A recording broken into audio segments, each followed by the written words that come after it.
So we're going to talk a little bit more about pressure washing or steam cleaning the condensers on a unit, especially on a precedent unit, because the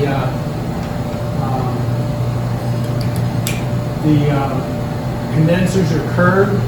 You need to be lined up on almost a right angle to the face of the coil, which means as you go across the coil, you come up to the curve, and you got to keep adjusting your angle in order to make sure that you're at the right angle as you go around that corner.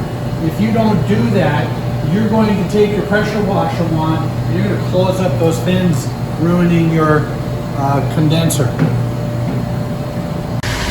So we're going to keep the wand at 90 degrees, and this one is more than 600 psi, so we're going to be well back from the surface of the coil.